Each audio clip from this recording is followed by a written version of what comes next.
밖에 계신 분들은 안으로 돌아주시기 바랍니다.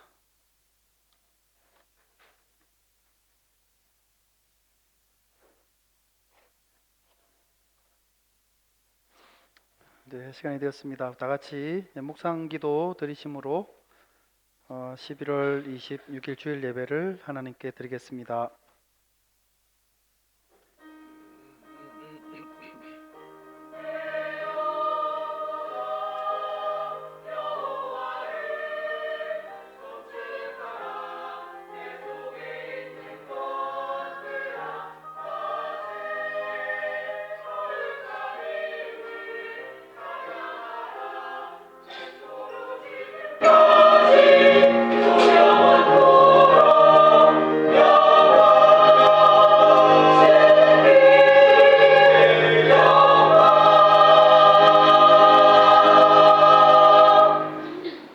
아버지께 참되게 예배하는 자들은 영과 진리로 예배할 때가 오나니 곧 이때라. 아버지께서는 자기에게 이렇게 예배하는 자들을 찾으시느니라. 하나님은 영이시니 예배하는 자가 영과 진리로 예배할지니라. 아멘. 다 같이 일어나셔서 찬송가 27장 찬양드리겠습니다.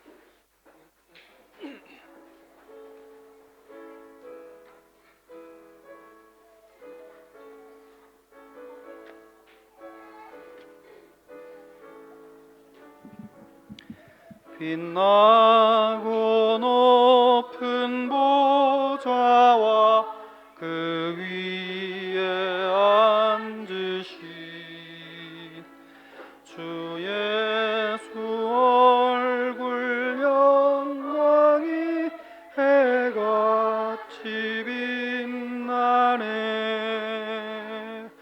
해같이 빛나네. 지극히 높은 위엄과 한없는 자비를 무천사 소리 합하여 잘 찬송 드리네. 늘 찬송 드리네. 영죽을 나를 살리려 그 영광 떠나서 저 부끄러운 십자가 날 위해 지셨네. 날 위해 지셨네. 나 이제 생명이 있음은 주님의 은혜요. 저 사망 권세 이기니 큰 기쁨 넘치리에. 큰 기쁨 넘치네. 주님의 보좌 있는데 전한 몸 이르러 그 영광 몸소 배울 때 내 기쁨 넘치리. 내 기쁨 넘치리.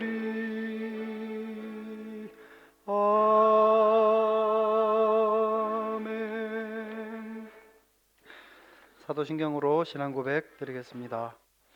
전능하사 천지를 만드신 하나님 아버지를 내가 믿사오며 그 외아들 우리 주 예수 그리스도를 믿사오니 이는 성령으로 잉태하사 동정녀 마리아에게 나시고 본디오 빌라도에게 고난을 받으사 십자가에 못 박혀 죽으시고 장사한 지 사흘 만에 죽은 자 가운데서 다시 살아나시며 하늘에 오르사 전능하신 하나님 우편에 앉아 계시다가 저리로서 산자와 죽은 자를 심판하러 오시리라.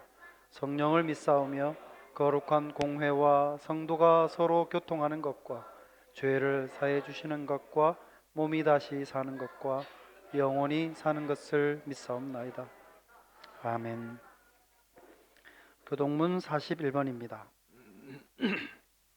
여호와께서 다스리시나니 땅은 즐거워하며 허다한 섬은 기뻐할지로다.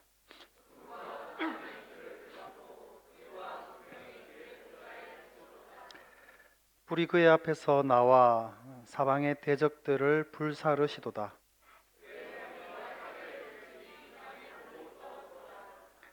신들이 여호와의 앞 곧 온 땅의 주 앞에서 밀랍같이 녹았도다.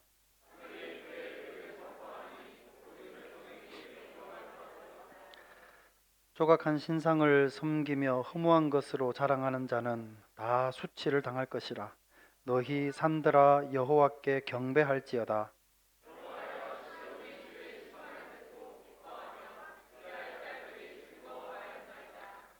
여호와여, 주는 온 땅 위에 지존하시고 모든 신들보다 위에 계시니이다.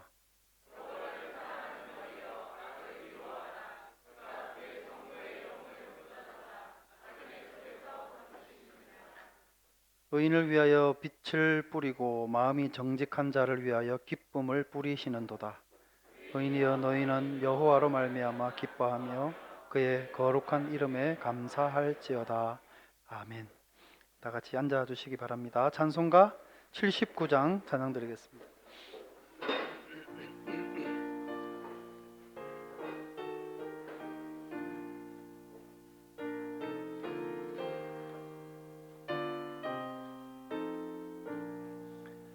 주 하나님 지으신 모든 세계 내 마음 속에 그리워볼 때 하늘의 별 울려 퍼지는 데서 주님의 권능 우주에 찬양 주님의 높고 위대하심을 내 영혼이 찬양하네.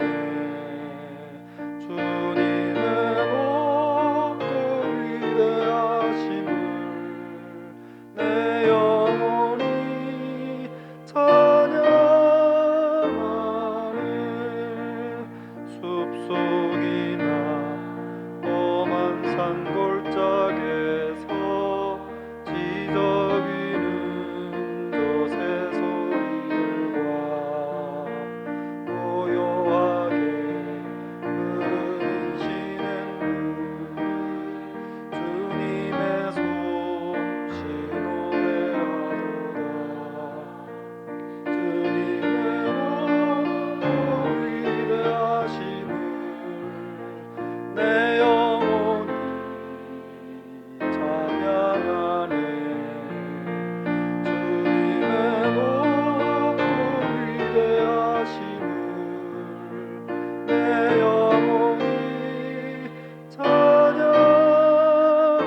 찬양하네. 주 하나님 독생자 아낌없이 우리를 위해 보내주셨네. 십자가에 피 흘려 죽으신 주 내 모든 죄를 대속하셨네. 주님의 높고 위대하심을 내 영혼이 찬양하네. 주님의 높고 위대하심을 내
이 시간 다 같이 기도 드리실 때 박현미 집사님 대표로 기도해 주시겠습니다.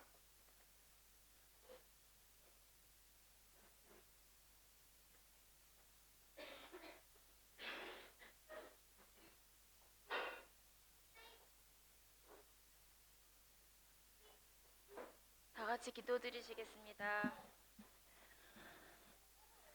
왕이신 나의 하나님이여, 내가 주를 높이고 영원히 주의 이름을 송축하리로다.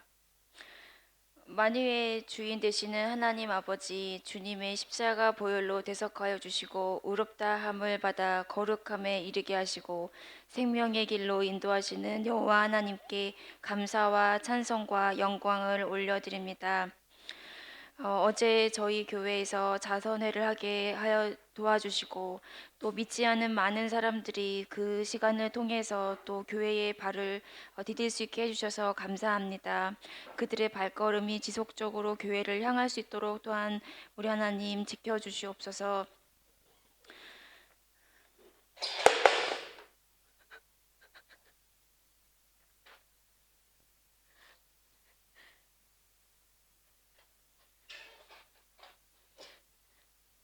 이 시간 병든 자들을 위해서 기도합니다. 투병 중에 있는 믿음의 형제 자매들에게 주께서 은혜를 내려주시고 주님의 은혜 가운데 병에서 놓여 강건함을 얻게 하옵소서. 병의 근원을 끊어내게 하옵시고 회복을 체험하게 하시옵소서.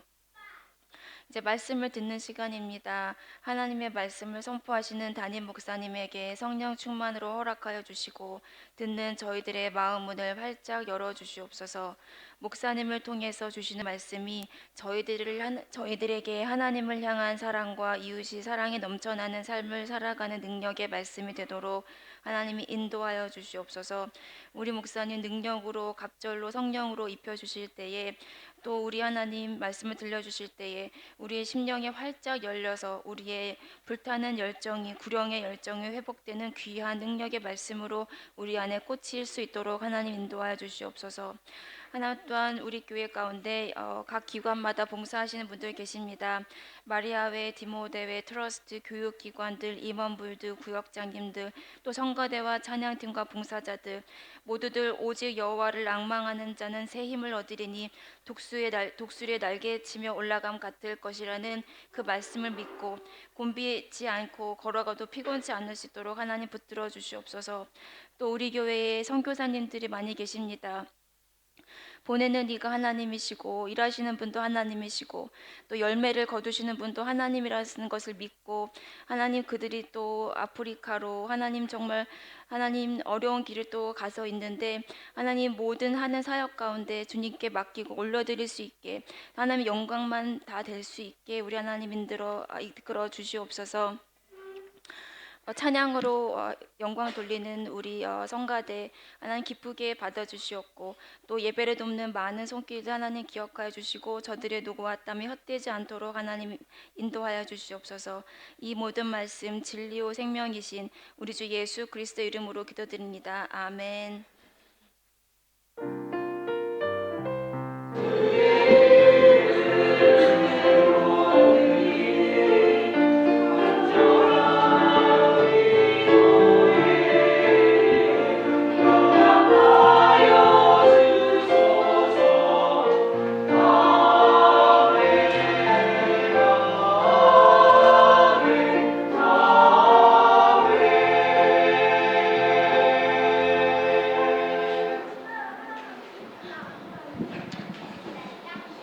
모든 분들을 주님의 이름으로 축복하며 환영합니다.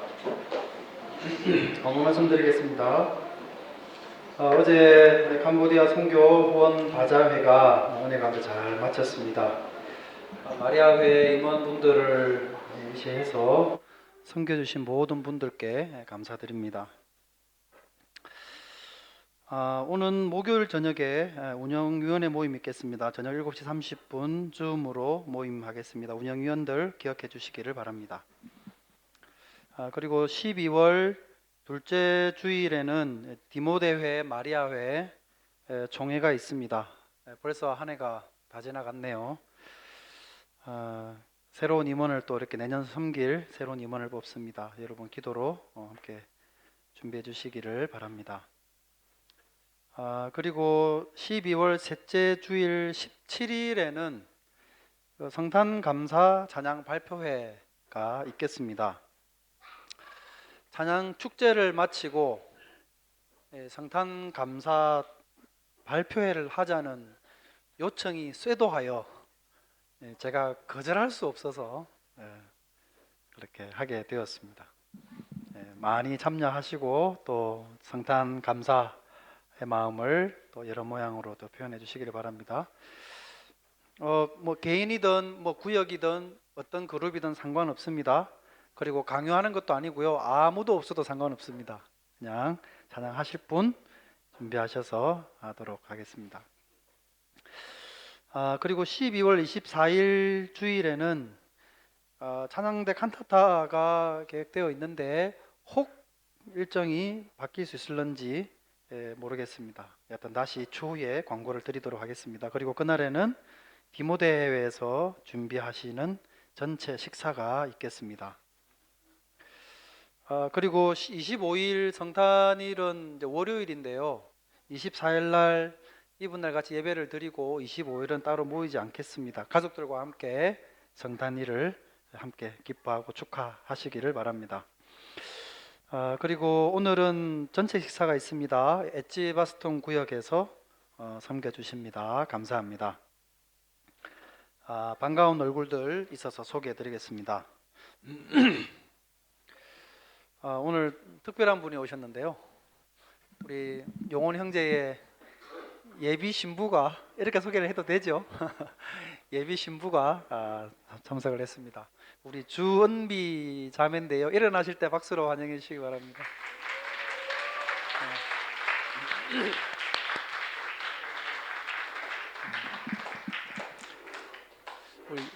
우리 교회 영국에서 태어나서 결혼하는 첫 번째, 우리 교회에서 처음 태어나서 결혼하는 첫 번째, 결혼을 하게 된다면 첫 번째 되겠죠.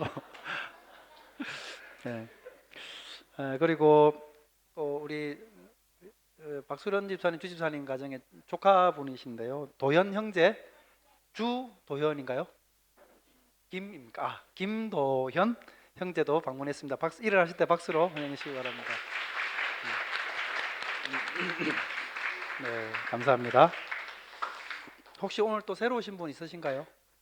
네, 누가 있다고 그러시는데 손 한번 들어주세요. 새로 오신 분. 좋은 말 할 때 손 들어주세요. 없으신가요? 네. 뒤에서 있다고 말씀을 하셔서 네. 있는데 나중에 없다 그러시면 혼납니다. 네, 감사합니다.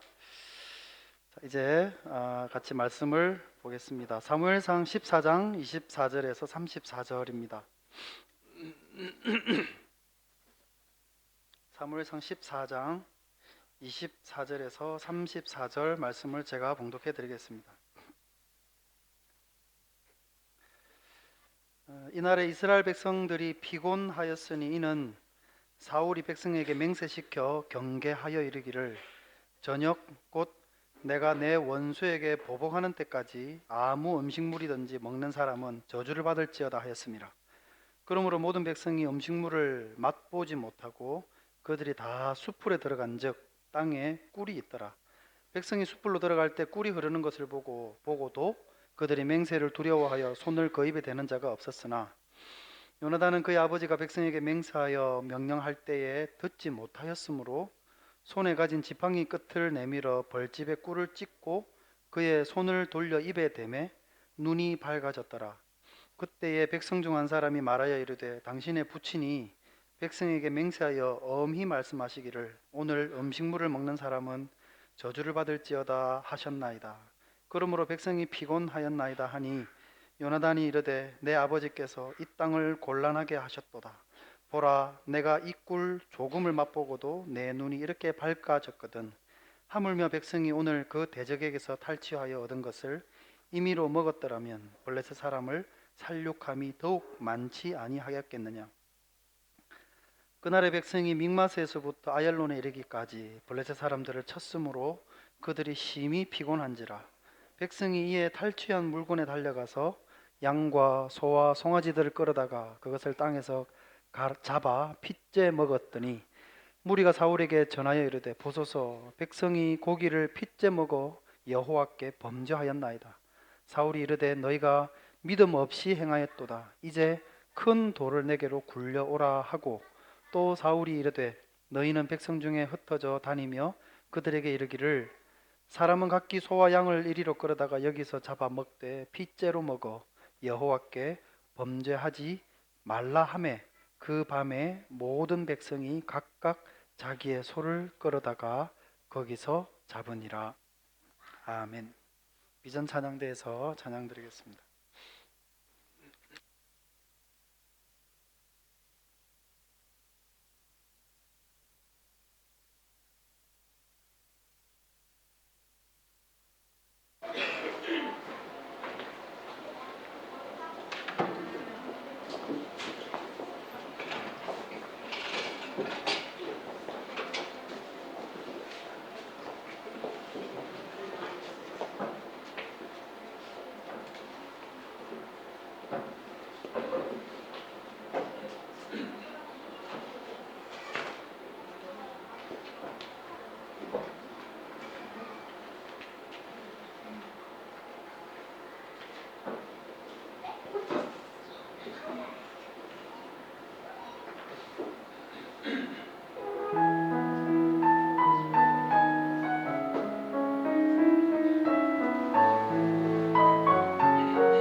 네, 찬양이 참 좋습니다. 가사도 좋고 은혜로운 목소리로 감사합니다.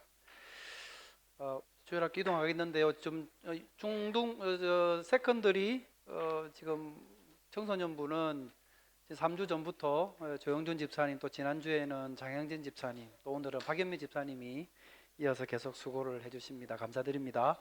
이제 주일학교 이동해 주시기를 바랍니다.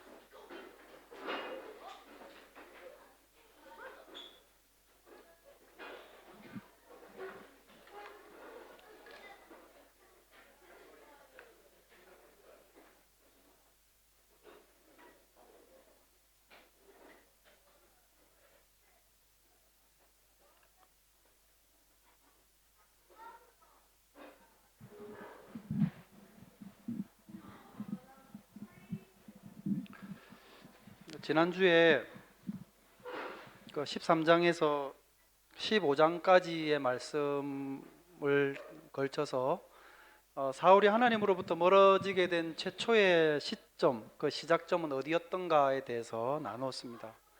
그리고 그 가운데 14장에 기록되어져 있는 에피소드에서는 이 사울과 그 아들 요나단의 대조적인 모습이 잘 묘사되어 있었습니다.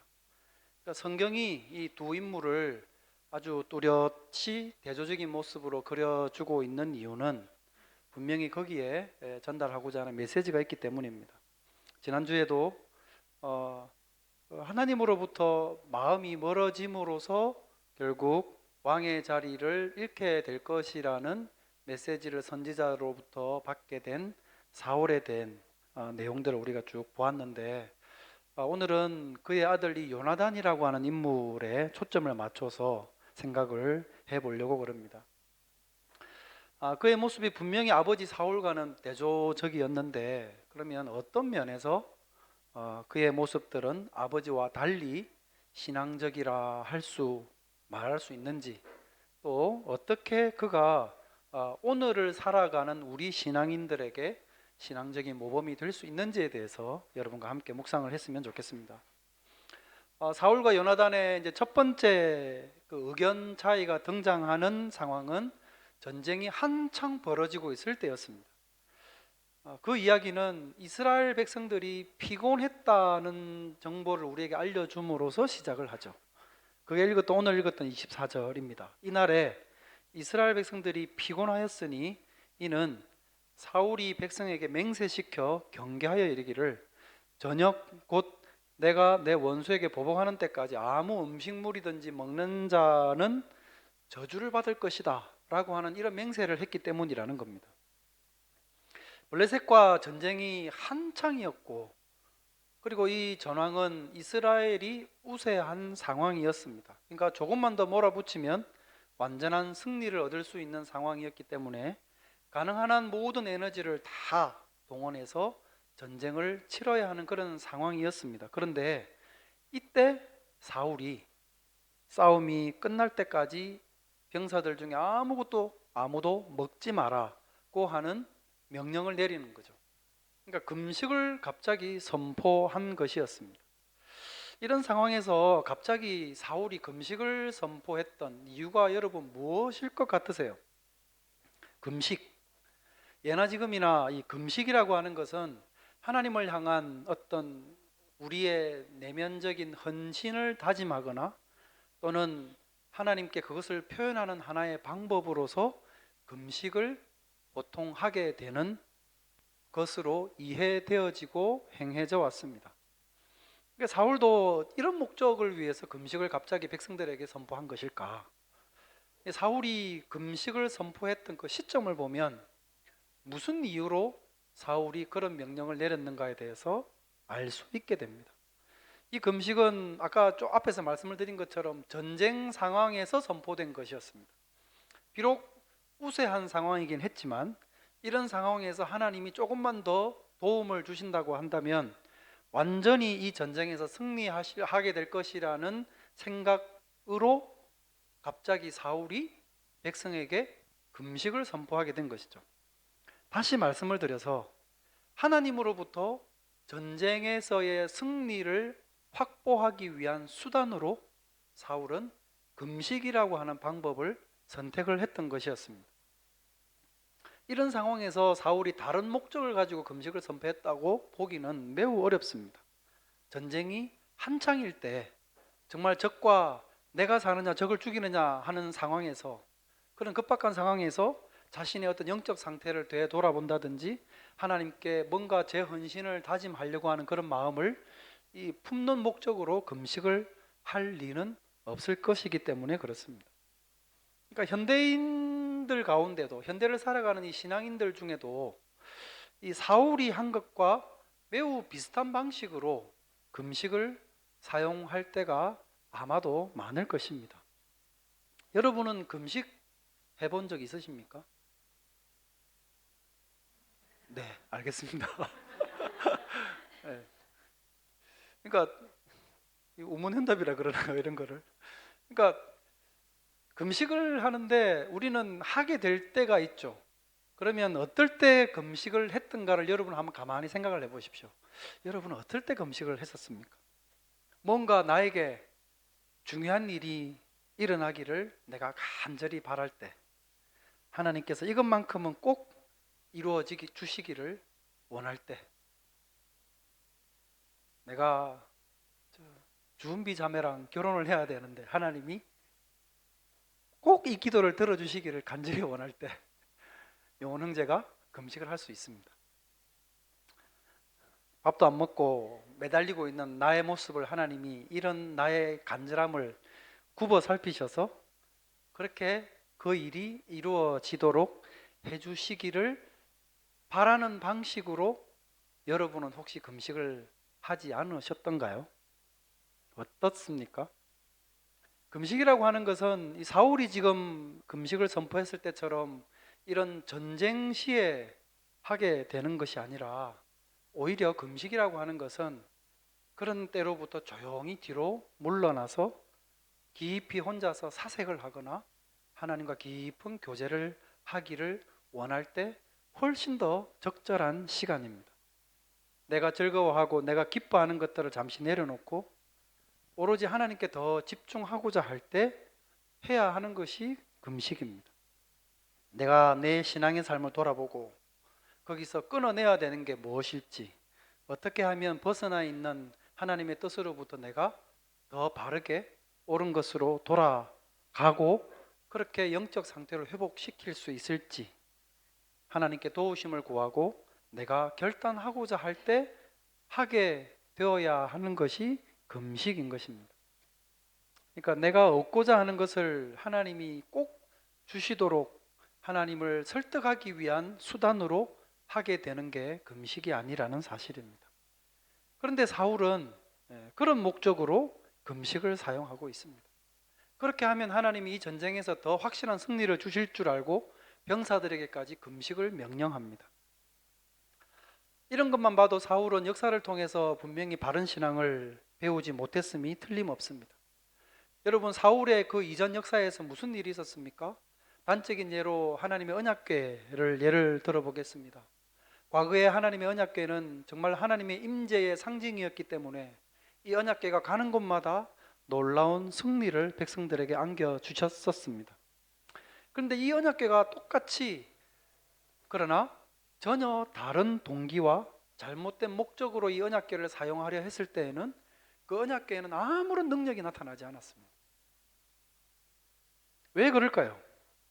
하나님이 변해서 그렇습니까? 아니요, 그럴 리가 없죠.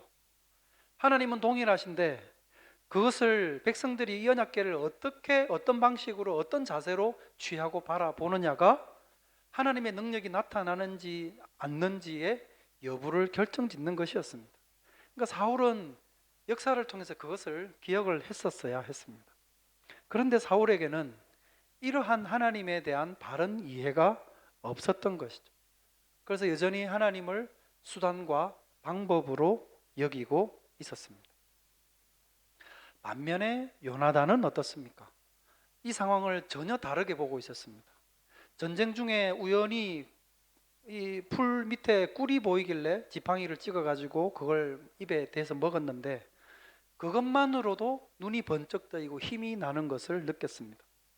그때는 요나단이 아버지가 그런 맹세를 했다는 사실을 모르고 있던 상황이었기 때문에 지난주에도 말씀을 드린 것처럼 어떤 병사가 와가지고 아버지가 여차여차히 맹세를 했습니다 라고 놀래가지고 이야기를 해주니까 그 내용을 듣고 나서도 요나단은 아버지가 했던 그 맹세가 어리석다고 생각을 했었습니다.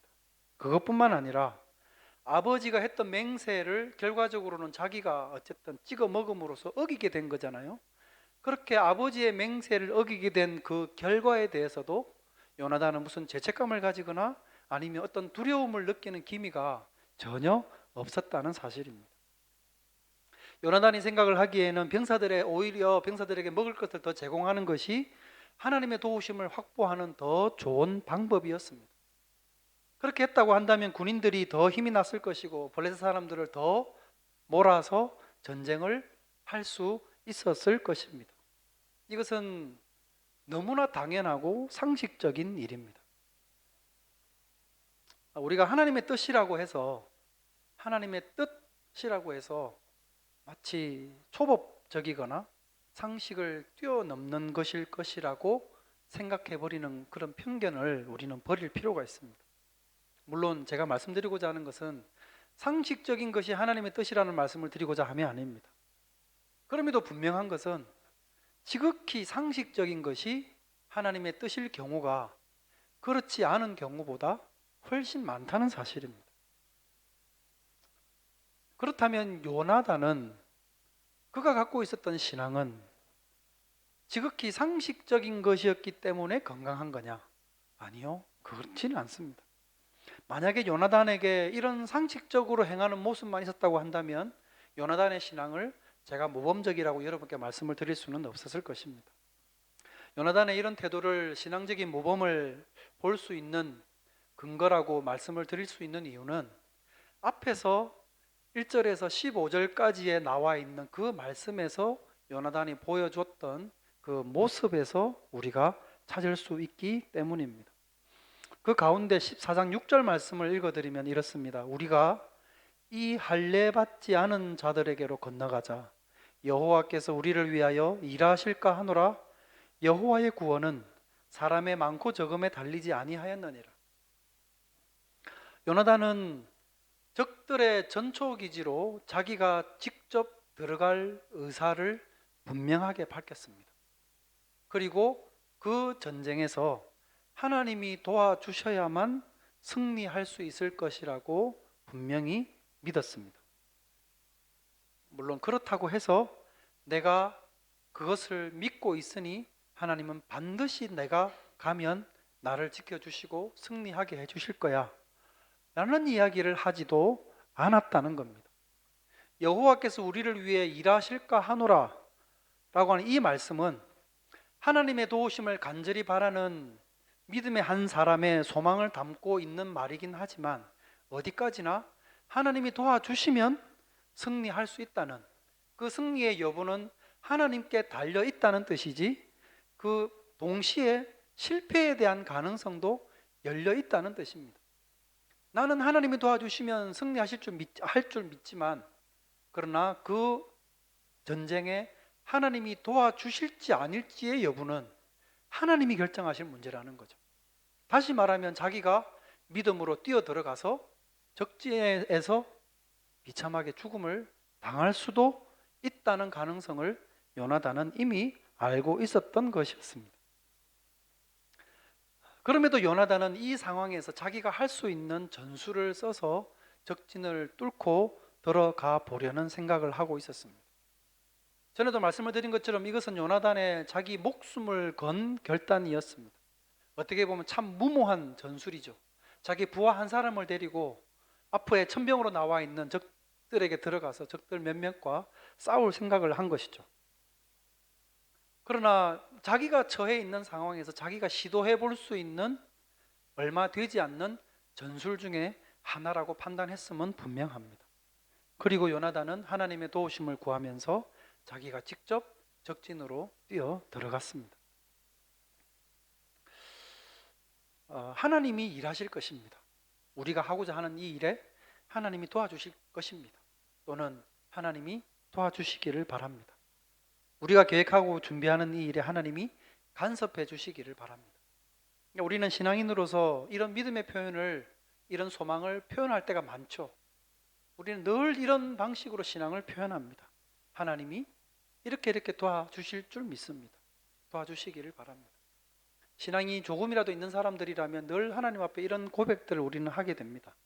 그런데 이렇게 고백을 하는 것과 본인이 직접 적진으로 뛰어 들어가는 것은 전혀 별개의 문제라는 사실입니다. 생활 속에서 여러분, 우리는 얼마나 많은 믿음의 고백을 합니까? 아주 유려한 말로, 멋진 표현으로 하나님을 향한 신앙을 우리는 표현할 때가 많습니다.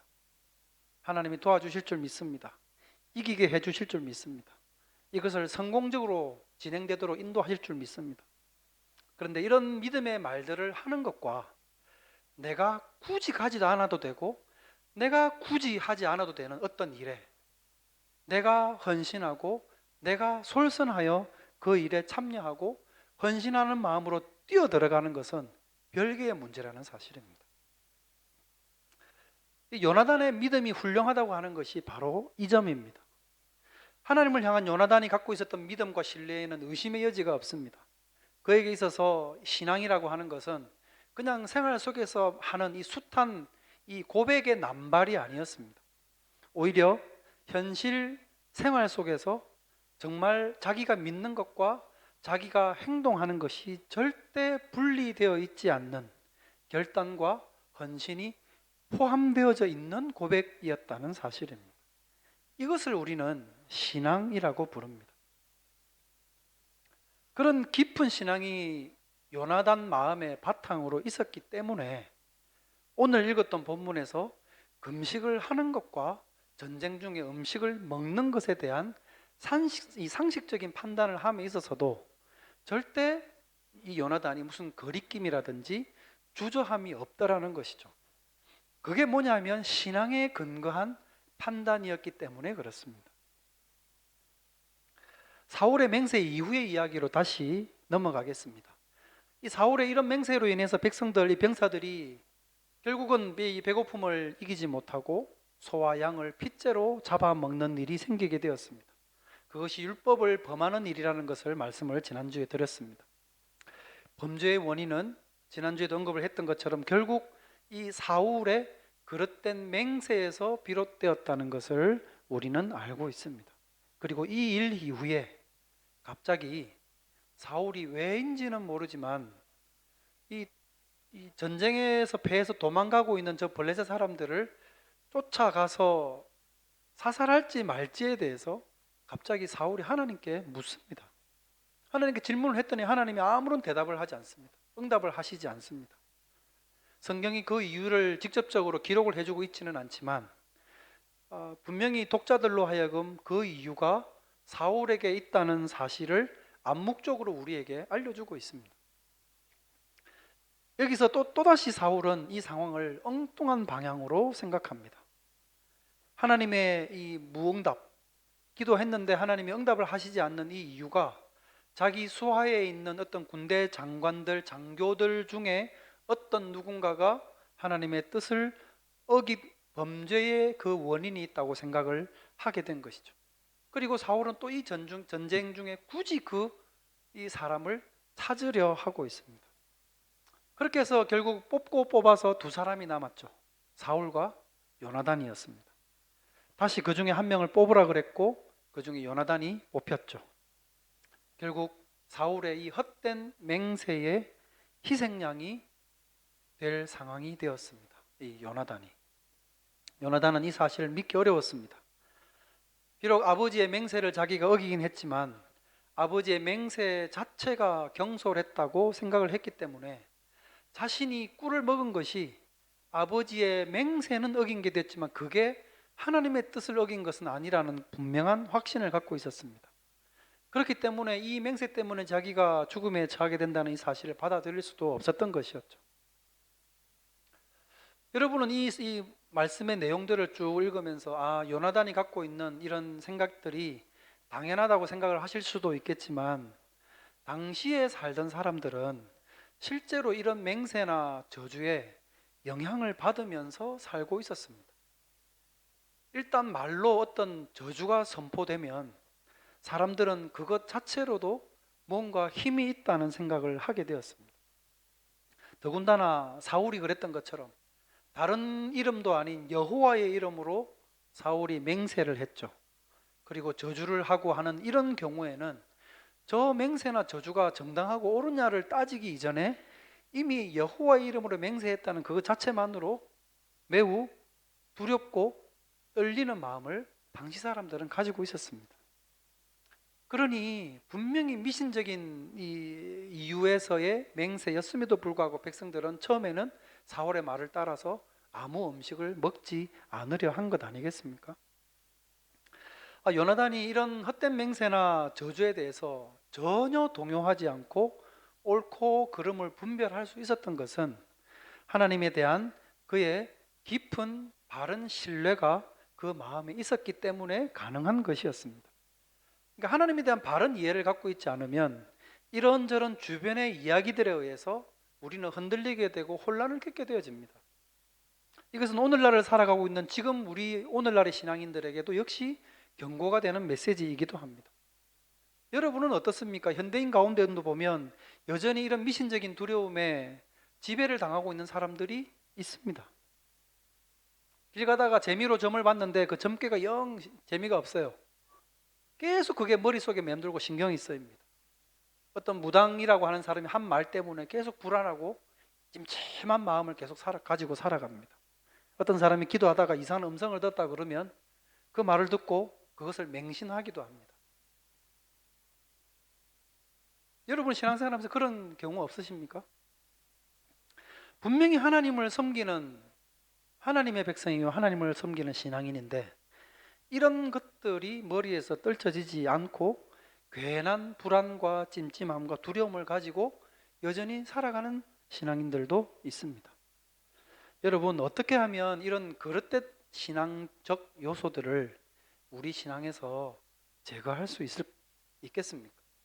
그것은 우리가 섬기는 하나님을 바로 아는 것입니다. 바르게 아는 것입니다. 그러니까 우리가 그 성경을 배워야 되는 이유가 여기에 있습니다. 여러분 성경을 배우면요 그 안에서 하나님의 성품이 어떤지 하나님께서 어떻게 당신의 백성들 가운데 일하시는지를 우리는 바르게 배워갈 수 있습니다.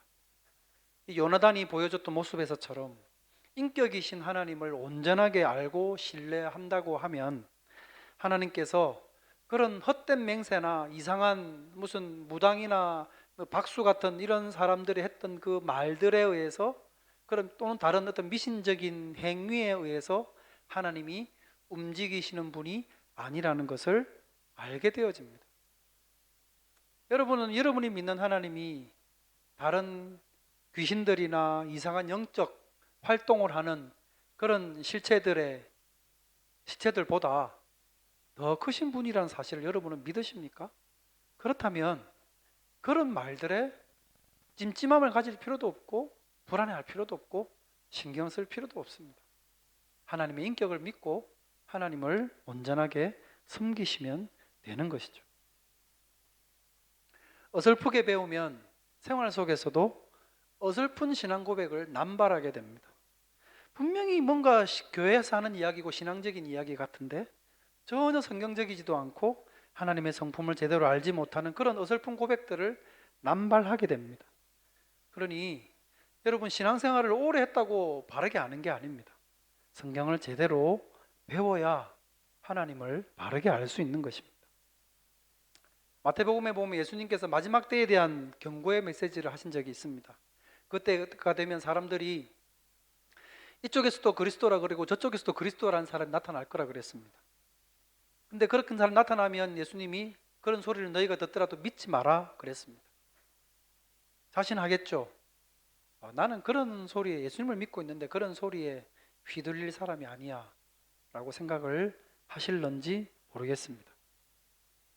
근데 그 뒤에 예수님이 하신 말씀을 보면 이런 거짓 그리스도들과 거짓 선지자들이 큰 표적과 기사를 보여주면서 할 수만 있으면 하나님이 택하신 자들을 미혹할 거라 그랬습니다.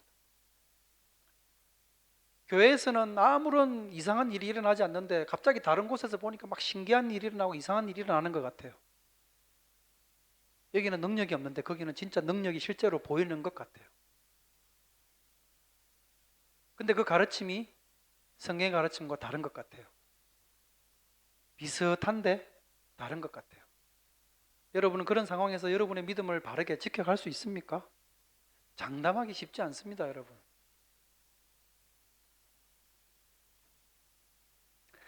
사울의 이런 그릇된 모습들에서 우리가 배울 수 있는 게 뭔가? 그것은 우리가 신앙생활 하면서 제일 중요한 것이 뭔가 그러면 종교적이고 경건해 보이는 어떤 모습으로 상정되는 특정 행위가 아니라 성경 말씀에 기초한 지식 위에서 하나님을 바로 알고 그 위에 세워가는 우리의 태도와 온전한 순종과 경건한 삶의 모습에 있다는 사실입니다. 이것을 우리가 잘 붙든다면 우리는 건강한 신앙을 세워갈 수 있고 거짓된 것들에 휘둘리지 않게 되어집니다. 여러분, 이것을 꼭 기억하시기를 바랍니다. 다시 본문으로 가서 사울은 자기가 뭘 잘못했는지도 모르는 채로 아들 요나단을 결국은 죽이려 합니다. 그러니까 백성들이 보다 못해서 이 사울을 저지하기에 이르렀고 거기서 요나단은 목숨을 건질 수 있게 되죠. 그리고 그 이후에도 요나단에게는 아무런 일이 일어나지 않습니다. 사울의 맹세가 헛되고 틀렸음이 입증된 셈입니다. 앞에서 사울은 사무엘이 오기 전에 먼저 자기가 번제를 드렸던 그 일로 인해서 사무엘 선지자에 의해 하나님으로부터 버림을 받게 될 것이라는 메시지를 들었었죠. 그런데 이제 이 15장에 가서는 그가 하나님의 명령을 직접적으로 거역함으로써 그 메시지를 자기가 확증하는 결과를 낳게 되어집니다. 여러분, 지난주에도 말씀을 드렸는데 15장의 내용에 무슨 내용이 있었습니까? 하나님께서 사울에게 말씀하시죠. 저 아말렉과 가서 너희가 싸워서 거기서 얻는 전리품을 모두 없애고 모든 사람들을 진멸해라 라는 메시지를 하나님이 말씀을 하셨었죠. 그 명령을 어김으로 이 사울이 좋은 가축들을 데리고 끌고 왔던 이야기가 지난주에도 나눴듯이 있었습니다. 그런데 그 말씀에 보면 이 이야기뿐만 아니라 또 다른 사울의 불순종의 내용이 들어 있습니다. 15장 8절과 9절 말씀에 보면요, 사울은 이 아말렉 사람들의 왕인 이 아각이라고 하는 왕을 생포해서 끌고 왔습니다. 사실은 이것 역시도 하나님의 명령을 어긴 것입니다. 하나님께서는 아말렉에 속한 것이면 사람이든 짐승이든 그 모든 것을 다 진멸하라고 명하셨는데 이것 역시도 직접적으로 사울이 거역을 한 것이죠. 지난주에 말씀을 나누면서 왜 하나님께서 이렇게도 이 잔인한 명령, 저 아말렉 사람들을 다 진멸해라, 이런 그 잔인한 명령을 하나님께서 내리시는가에 대해서 이게 이제 헤렘 전쟁이기 때문이라는 말씀을 드렸었는데 여기서 이 헤렘이라고 하는 개념을 조금 이해할 필요가 있습니다. 헤렘이라는 말은 진멸시키다라는 뜻입니다. 완전히 남김없이 다 진멸시킨다는 뜻입니다. 우리가 잘 아시겠지만 성경을 읽다 보면 하나님께서는 어떤 전쟁에서는 하나님께서 그 백성들을 다 진멸시키라고 하는 이런 명령을 하실 때가 있습니다. 그 어떤 전리품도 취하지 말고 백성들은 다 진멸시켜라. 이런 명령을 받은 전쟁에서는 백성들은 반드시 그 명령을 지켜야만 했습니다. 적국으로부터 그 어떤 것도 취해서는 안 되고 다 죽여야만 했습니다. 왜 하나님께서는 어떤 전쟁에서는 이런 잔인한 명령을 내리실까라는 거죠. 대표적인 경우가 이스라엘 백성들이 광야 생활을 하다가 이제 가나안에 들어갈 때 하나님이 그런 명령을 내리셨죠. 다 진멸시키라는 명령을 내리십니다. 긴 광야 생활을 끝내고 이스라엘 백성들이 이 가나안으로 들어갈 때 그 가나안 땅에는 많은 그 우상들을 섬기는 민족들이 있었습니다. 가나안의 그런 문화가 이스라엘 백성들이 그 땅에 들어가고 나서도 남아 있도록 만들면 그 문화라고 하는 것이 다 이교적 이방신을 섬기는 데 기초한 그런 문화들이기 때문에 이 하나님의 백성들도 그 영향을 받게 된다는 것이었습니다. 그 이후로 모든 것을 진멸하는 헤렘 전쟁을 하나님이 명령하셨습니다. 오늘 본문도 마찬가지입니다. 아말렉과도 그런 전쟁을 명하신 것이죠. 그러면 이 아말렉에 대해서는 왜 무슨 이유로 하나님께서 이런 헤렘 전쟁을 명하셨느냐? 15장 1절과 2절 말씀에 보면 그 이유를 힌트를 우리가 얻을 수 있습니다. 1, 2절을 읽어드리면 이렇습니다. 사무엘이 사울에게 이르되 여호와께서 나를 보내어 왕에게 기름을 부어 그의 백성 이스라엘 위에 왕으로 삼으셨은즉 이제 왕은 여호와의 말씀을 들으소서. 만군의 여호와께서 이같이 말씀하시기를 아말렉이 이스라엘에게 행한 일 곧 애굽에서 나올 때 길에서 대적한 일로 내가 그들을 벌한다는 거죠. 그러니까 과거에 이런 일로 인해서 하나님이 이 아말렉을 심판하기 위한 목적의 전쟁이라는 거죠. 그러니까 하나님의 심판을 대행하는 일이었기 때문에 이 이스라엘 백성들은 다른 나라들과 보통 때 전쟁하던 것과 같은 방식으로 이 전리품을 취하고 하는 방식을 취해서는 안 되는 거였습니다. 그리고 또 하나가 뭔가 그러면 사울이 하나님의 명령에 과연 순종하는지 그렇지 않는지의 여부를 확인하시려는 하나님의 뜻도 담겨 있습니다. 1절에서 사무엘은 이 헤렘 전쟁을 선포하기 전에 사울에게 기름을 부으면서 그로 하여금 왕이 되게 하신 분이 하나님이시라는 이야기를 먼저 이야기를 했죠. 그러니 당신은 여호와의 말씀을 들으소서라고 하면서 이 명령을 대언했었습니다. 그렇기 때문에 이것을 실행할 책임이 이제는 사울에게 있었습니다. 사울 역시도 이 전쟁이 이 헤렘 전쟁이라는 사실을 절대 모르지 않았습니다. 분명히 알고 있었습니다. 15장 6절에 보면 이렇게 되어 있습니다. 사울이 겐 사람에게 이르되 아말렉 사람 중에서 떠나가라. 그들과 함께 너희를 멸하게 될까 하노라. 이스라엘 모든 자손이 애굽에서 올라올 때 너희가 그들을 선대하였느니라. 이에 겐 사람이 아말렉 사람 중에서 떠나니라.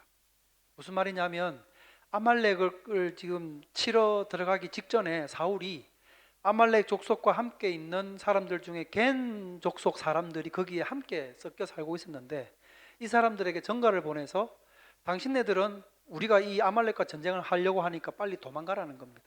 왜냐하면 과거에 이스라엘 백성들이 가나안으로 들어갈 때 이 겐 족속 사람들은 아말렉처럼 이 이스라엘 백성들을 대적하지 않고 그들을 선대했다는 이유에서였습니다. 그러니까 지금 이 전쟁은 아말렉에 대한 하나님의 심판을 행하는 전쟁이기 때문에 겐 사람은 있어서는 안 되는 거죠. 그래서 겐 사람으로 하여금 먼저 피신하도록 전가를 줘서 이야기를 한 것이었습니다. 이렇게 했다는 말은 사울도 이 전쟁이 하나님의 헤렘 전쟁, 진멸시켜야 되는 하나님의 명하신 전쟁이라는 사실을 분명히 알고 있었다는 것을 말해줍니다. 그럼에도 불구하고 이 노획물에 대한 그가 갖고 있었던 욕심이 그로 하여금 하나님의 말씀에 불순종하게 만들었던 것이죠. 이 말씀을 오늘날과 관련해서도 우리 좀 언급을 할 부분이 있다고 저는 생각을 합니다. 이 헤렘 전쟁, 진멸시키는 전쟁, 여러분 이런 전쟁의 개념이 오늘날에도 유효하다고 여러분 생각하십니까? 어떠십니까? 아직도 현대 사회에서 보면 이 사무엘상 15장에 나오는 이와 같은 이런 본문들을 이용해서 다른 종교를 갖고 있는 사람들이나 이교도들을 부당하게 대우하거나 심지어 그들에 대한 인종 청소를 하는 이런 그런 일들을 정당화하는 말을 하는 사람들이 있습니다. 그렇게 하는 게 옳다고 말하는 사람들도 있습니다. 왜냐하면 사무엘상 15장에 그런 하나님의 명령이 기록이 되어져 있기 때문에 성경에 기록이 되어졌기 때문에 그게 성경적이라고 이야기를 하는 사람도 있습니다. 이게 얼마나 위험한 발상입니까? 이런 말들에 대해서 우리가 현혹되거나 설득되는 그런 신앙인이 되어서는 안 되겠다는 거죠. 그런 말에 영향을 받아서 타 종교를 갖고 있는 사람들에 대해서 이상한 혐오의 반응을 우리 그리스도인들이 하게 된다고 하면 이슬람 극단주의자들이 하는 것과 똑같은 행동을 우리가 하게 되는 것입니다. 성경을 우리가 보면서 바르게 배워야 되고 제대로 읽어야 된다는 말씀을 드린 이유가 이런 이유들 때문입니다. 신약 시대가 되면서 여러분 무슨 일이 일어났었습니까? 예수님께서 이 땅에 오시면서 변화가 일어났습니다. 하나님께서 예수님을 이 땅에 보내신 것은 그런 하나님을 대적하는 사람들을 무작위적으로 심판하시기 위함이 아니라 그들을 구원하시기 위함이었습니다. 예수님이 십자가 위에서 죽으신 그와 부활 덕분으로 인해서 하나님께 범죄한 사람들도 생명을 얻을 수 있는 길이 열리게 되었습니다. 하나님은 그런 사람들을 파멸시킴으로서가 아니라 예수님을 통해서 그러한 사람들조차도 거룩한 당신의 백성이 될 수 있는 길을 열어주셨습니다. 신약 전체가 그런 말씀을 우리에게 주고 있지만 짧은 말씀으로 여러분이 한번 읽어보기를 원하시면 요한복음 3장이라든지 히브리서 10장 같은 그런 말씀을 한번 펼쳐서 읽어보시기 바랍니다. 우리가 타 종교인에 대해서 어떤 모양으로건 그런 혐오를 표현하는 것은 결코 성경이 가르치는 게 아니라는 것을 우리가 기억할 수 있어야 되겠습니다. 약간은 격가지로 나간 부분인데요. 오늘 말씀을 정리를 하겠습니다. 우리는 오늘 이 요나단이라고 하는 인물을 깊이 한번 생각을 해보았습니다. 그리고 반대로 사울이 실패했던 그 실패의 근원이 어디 있는지를 생각했습니다. 요나단은 결코 의미 없는 고백을 남발하는 그런 신앙인이 아니었습니다. 행동하는 신앙인이었고 성공의 여부를 떠나서 하나님을 신뢰할 줄 아는 신앙인이었습니다. 비상식적인 말로 말을 내뱉으면서 그것을 하나님의 뜻이라 운운하지도 않았습니다. 그런 그의 모습에서 건강하고 균형 잡힌 신앙인의 모습을 우리가 배울 수 있다는 말씀을 드리는 겁니다. 여러분, 이런 신앙을 여러분도 함께 사모하실 수 있기를 바랍니다. 성경을 읽고 성경을 바르게 배움으로써 하나님의 성품을 바르게 알아가시기 바랍니다. 그 안에서 건강하고 실천적인 믿음을 바르게 세워가는 성도님들이 되실 수 있기를 주님의 이름으로 축원드립니다. 기도하겠습니다. 걸어가신 하나님 아버지 은혜를 감사합니다. 믿음의 사람 요나단을 통해서 건강한 믿음, 또 하나님을 신뢰하는 믿음이란 어떤 것인지, 어떻게 바른 믿음을 세워갈 수 있을지를 함께 생각을 하였습니다. 말씀을 통해서 하나님의 성품을 배워가고 알아갈 수 있도록 은혜 베풀어 주시옵소서. 하나님을 합당하게 예배하고 온전한 우리의 삶과 행실로 하나님을 예배하며 살아가는 우리가 될 수 있도록 은혜 베풀어 주시옵소서. 예수님의 이름으로 기도드립니다. 아멘.